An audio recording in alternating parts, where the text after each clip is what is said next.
हरे कृष्णा। श्रील प्रभुपाद की जय। श्रीमद् भगवद गीता अध्याय 1 श्लोक संख्या 15। पांचजन्यम ऋषिकेशो देवदत्तं धनंजयः पौंड्रम दद्मो महाशंखं भीमकर्मामृकोदरः। भगवान श्री कृष्ण ने अपना पांचजन्य शंख बजाया।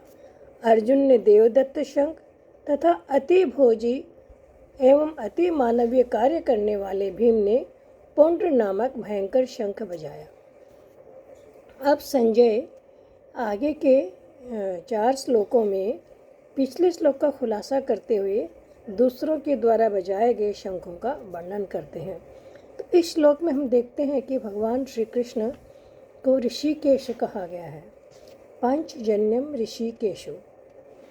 ऋषिकेशो यानी इंद्रियों के स्वामी। भगवान श्री कृष्ण समस्त इंद्रियों के स्वामी हैं और हम सभी जीव भगवान के अंश होने के कारण हम सभी की इंद्रियों के नियंत्रण करता भगवान श्री कृष्ण ही है।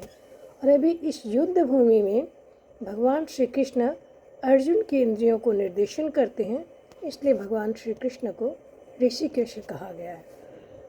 भगवान के शंख का नाम पांचजन्य है। पंचजन्य नामक शंख को धारण करने वाले असुर को मारकर भगवान ने ये शंख प्राप्त किया था, इसलिए शंख का नाम पांचजन्य है। देवदत्तम धनंजय। यहाँ धनंजय अर्जुन को कहा गया है क्योंकि विभिन्न यज्ञों को संपन्न करने के लिए धन की आवश्यकता थी। तो अर्जुन ने अनेक राजाओं को जीत कर धन को इकट्ठा किया था, इसलिए अर्जुन का नाम धनंजय पड़ा।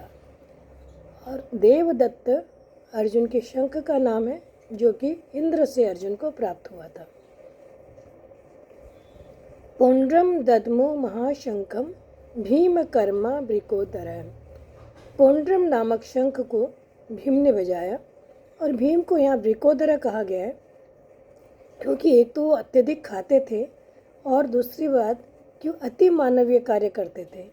जैसे हिडिंबासुर आदि अनेक असुरों का उन्होंने वध किया था, इसलिए भीम का नाम वृकोदर पड़ा। और दूसरा ये है कि भीम के उदर में जठरा अग्नि के अलावा वृक नामक अग्नि हमेशा प्रज्वलित रहती है, जिसके कारण वो अत्यधिक भोजन करते हैं, इसलिए भी भीम को वृकोदर कहा गया है। तो हम देखते हैं कि पांडवों के पक्ष में श्री कृष्ण इत्यादि अन्य योद्धाओं के द्वारा बजाए गए शंख से कि नाद इतना सुंदर था कि वो सैनिकों के लिए एक प्रेरणादायक था। किंतु विपक्ष में ऐसा कुछ नहीं था, न तो भगवान श्री कृष्ण ही थे, न ही भाग्य की देवी श्री थी, तो अतः उनकी विजय की कोई आशा नहीं थी। शंखों की ध्वनि मानो यही संदेश दे रही थी कि पांडवों की विजय निश्चित है। हरे कृष्णा।